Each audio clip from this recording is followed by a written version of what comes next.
സംസ്ഥാനത്തെ driving test പരിഷ്കരണത്തിൽ പുതുക്കിയ ഉത്തരവിറക്കി മോട്ടോർ വാഹന വകുപ്പ്. പ്രതിദിന ടെസ്റ്റ് 40 ഉയർത്തി. ഇതിൽ 25 പേർ പുതിയ അപേക്ഷകരും 5 പേർ വിദേശത്തേക്ക് മടങ്ങേണ്ടവർക്കുമായി മാറ്റിവെക്കും. 15 വർഷത്തിൽ കൂടുതൽ കാലപ്പഴക്കമുള്ള വാഹനങ്ങൾക്ക് 6 മാസം കൂടി ഇളവ് നൽകും. ഉത്തരവിന്റെ പകർപ്പ് ജനം ടിവിക്ക്. ഇവരുമായി രാജീവ് ചേരുകയാണ്. രാജീവ്, ഇവിടെ സൂചിപ്പിച്ചതുപോലെ തന്നെ ഡ്രൈവിംഗ് ടെസ്റ്റ്, സംസ്ഥാനത്തെ ഡ്രൈവിംഗ് ടെസ്റ്റ് പരിഷ്കരിച്ചിരിക്കുകയാണ്. പുതിയ ഉത്തരവ് പ്രകാരം ഏത് തരത്തിലാണ് കാര്യങ്ങൾ?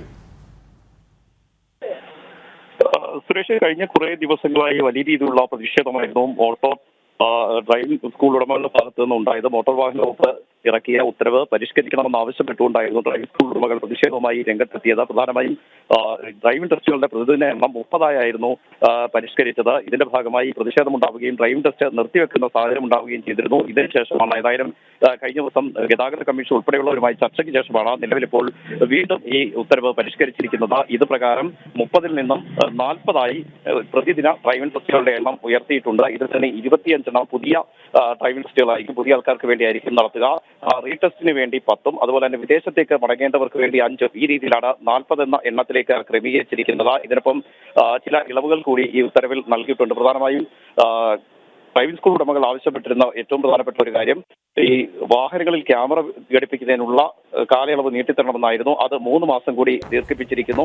മാത്രമല്ല 15 വർഷത്തിലധികം പഴക്കമുള്ള വാഹനങ്ങൾ ടെസ്റ്റിന് ഉപയോഗിക്കരുത് എന്ന നിർദ്ദേശം നേരത്തെ മുന്നോട്ട് വെച്ചിരുന്നു. ഇതിനുള്ള കാലയളവ് 6 മാസം കൂടി ദീർഘിപ്പിച്ച് നൽകിയിട്ടുണ്ട്.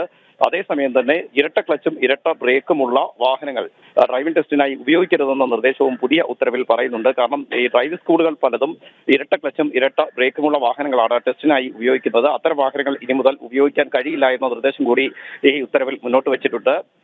മാത്രമല്ല ഈ ഡ്രൈവിംഗ് ടെസ്റ്റിനായി സർക്കാരിൻ്റെതായി ഒഴുകിക്കിടക്കുന്ന സ്ഥലങ്ങൾ കണ്ടെത്തി അവിടെ അതിനുള്ള സംവിധാനങ്ങൾ ഏർപ്പെടുത്തണമെന്ന നിർദ്ദേശവും ഗതാഗത വകുപ്പിന്റെ പുതിയ ഉത്തരവിലുണ്ട്. അതിന് കാരണം നേരത്തെ ഈ ഡ്രൈവിംഗ് സ്കൂൾ ഉടമകൾ അവരുടെ സ്ഥലത്താണ് പല ഘട്ടങ്ങളിലും ഈ ടെസ്റ്റുകൾ നടത്താറുള്ളത്. അത്തരം സ്ഥലങ്ങളിൽ ഇത്തരത്തിലുള്ള പ്രതിഷേധങ്ങൾ ഉണ്ടാവുകയാണെങ്കിൽ പിന്നീട് ടെസ്റ്റുകൾ നടത്താൻ കഴിയാറില്ല. അത് ഗതാഗത വകുപ്പിനെ ബാധിക്കുന്ന ഒരു സാഹചര്യത്തിൽ കൂടിയാണ് സർക്കാരിൻ്റെതായി ഒഴിഞ്ഞുകിടക്കുന്ന സ്ഥലങ്ങൾ കണ്ടെത്തി അവിടെ ഡ്രൈവിംഗ് ടെസ്റ്റിന് ആവശ്യമായ സജ്ജീകരണങ്ങൾ ഏർപ്പെടുത്തണമെന്ന നിർദ്ദേശം കൂടി നിലവിൽ നൽകിയിരിക്കുന്നത്. സുരേഷ്, രാജീവിടെ ഏറ്റവും ശ്രദ്ധേയമാകുന്നത് ഈ ഗതാഗത വകുപ്പ് മന്ത്രിയായി ഗണേഷ് കുമാർ ചുമതല ഏറ്റെടുത്ത ഒരു ഘട്ടത്തിലാണ് ഇത്തരത്തിലുള്ള ഒരു പരിഷ്കരണം അദ്ദേഹം മുന്നോട്ട് വെച്ചത്. പക്ഷേ ഈ പരിഷ്കരണം പലതും അശാസ്ത്രീയമാണ് എന്ന രീതിയിൽ വിമർശനമുണ്ടായിരുന്നത് പൊതുസമൂഹത്തിൻ്റെ ഭാഗത്തു നിന്നുണ്ടായിരുന്നു, ഈ ഡ്രൈവിംഗ് സ്കൂളുകളുടെ ഭാഗത്തു നിന്നുണ്ടായിരുന്നു, ഈ ടെസ്റ്റിന് വിധേയമാകുന്ന അത്തരത്തിലുള്ള പഠിതാക്കളുടെ ഭാഗത്തു നിന്നടക്കമുണ്ടായിരുന്നു. പക്ഷേ ആദ്യ സമയത്തൊന്നും അദ്ദേഹം അല്ലെങ്കിൽ ഗതാഗത വകുപ്പ് നിലപാട് മാറ്റാൻ തയ്യാറായിരുന്നില്ല. പക്ഷേ വ്യാപകമായ പ്രതിഷേധമുണ്ടാകുന്നു. ഈ പ്രതിഷേധത്തിൽ കാര്യപ്രസക്തമായ ഘടകങ്ങളുണ്ട് അല്ലെങ്കിൽ കാര്യങ്ങളുണ്ട് എന്ന് മനസ്സിലാക്കി വീണ്ടും വീണ്ടും പൊളിച്ചെടുക്കുന്ന ഒരു ഘട്ടം. അതായത് നിലപാടിൽ ഉറച്ചു നിൽക്കുന്നു എന്ന് പറയുമ്പോഴും നിലപാട് തിരുത്താൻ നിർബന്ധിതമാവുകയാണ് പലപ്പോഴും മോട്ടോർ വാഹന വകുപ്പ്, അല്ലേ? സുരേഷ്, പ്രധാനമായും കഴിഞ്ഞ കുറെ നാളുകളായി തന്നെ വലിയ രീതിയിലുള്ള പ്രതിഷേധമാണ് ഇതിനെതിരെ ഉയർന്നുകൊണ്ടിരുന്നത്. അതിൽ ഏറ്റവും പ്രധാനം ഈ 30 ഡ്രൈവിംഗ് ടെസ്റ്റുകളുടെ പ്രതിദിന എണ്ണം നിജപ്പെടുത്തിയതാണ്. ഈ 30 എന്നത് അംഗീകരിക്കാൻ കഴിയില്ല എന്ന് ഡ്രൈവിംഗ് സ്കൂൾ ഉടമകൾ വ്യക്തമാക്കിയിരുന്നു. പലർക്കും ഈ ലൈസൻസ് കിട്ടാത്ത സാഹചര്യം ഉണ്ടാകും.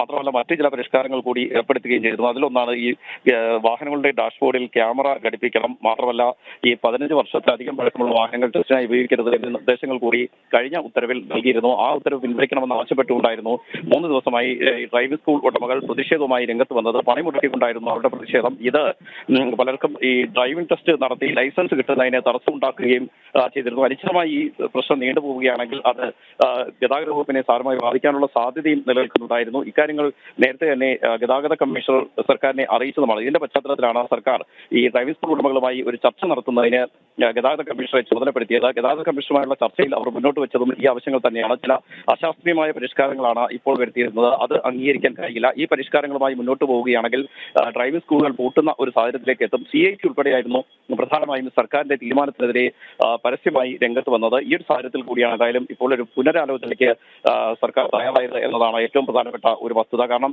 അല്ലെങ്കിൽ ഈ ഡ്രൈവിംഗ് ടെസ്റ്റുകൾ നടത്തി ലൈസൻസുകൾ നൽകുന്നതിന് കാലതാമസം ഉണ്ടാകും. മാത്രമല്ല വിദേശത്ത് ഉൾപ്പെടെ പോകുന്നവർ ഈ ലൈസൻസിനായി അപേക്ഷിച്ചിട്ടുണ്ട്. നൽകിയിട്ടുണ്ട്. അവർക്ക് മടങ്ങിപ്പോകേണ്ട തീയതി അടുത്തിരിക്കുകയാണ്. അവർക്ക് പോലും ടെസ്റ്റ് നടത്താൻ കഴിയാത്ത സാഹചര്യത്തിലേക്ക് കാര്യങ്ങൾ പോകും. ഇത് മനസ്സിലാക്കിയാണ് എന്തായാലും തിരക്കിട്ട ഒരു ഇടപെടൽ ഇക്കാര്യത്തിൽ ഉണ്ടായിരിക്കുന്നത്. 30 എന്നത് 40 ഉയർത്തിയിരിക്കുന്നു. പ്രധാനമായും ഡ്രൈവിംഗ് സ്കൂൾ ഉടമകൾ മുന്നോട്ട് വെച്ച ആവശ്യം അത് തന്നെയായിരുന്നു, എണ്ണം വർദ്ധിപ്പിക്കണമെന്നത്. അതായത് ഇപ്പോൾ ഈ സർക്കുലർ പൂർണ്ണമായും ഡ്രൈവിംഗ് സ്കൂൾ ഉടമകളുടെ സംഘടനകൾ അംഗീകരിച്ചിട്ടില്ല.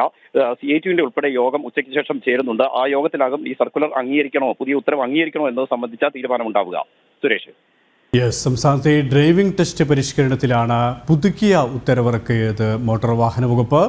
പ്രതിദിന ടെസ്റ്റ് 40 ഉയർത്തിയിരിക്കുകയാണ്. ഇതിൽ 25 പേർ പുതിയ അപേക്ഷകരും, അപ്പോൾ 5 പേർ വിദേശത്തേക്ക് മടങ്ങേണ്ടവർക്കുമായി മാറ്റിവെക്കും. 15 വർഷത്തിൽ കൂടുതൽ കാലപ്പഴക്കമുള്ള വാഹനങ്ങൾക്ക് 6 മാസം കൂടി ഇളവ് നൽകാനും തീരുമാനമായിട്ടുണ്ട്. ഉത്തരവിൻ്റെ പകർപ്പ് ജനം TVക്ക് ലഭിച്ചു. രാജീവാണ് തിരുവനന്തപുരത്ത് നിന്നും വിശദാംശങ്ങൾ നൽകിയത്.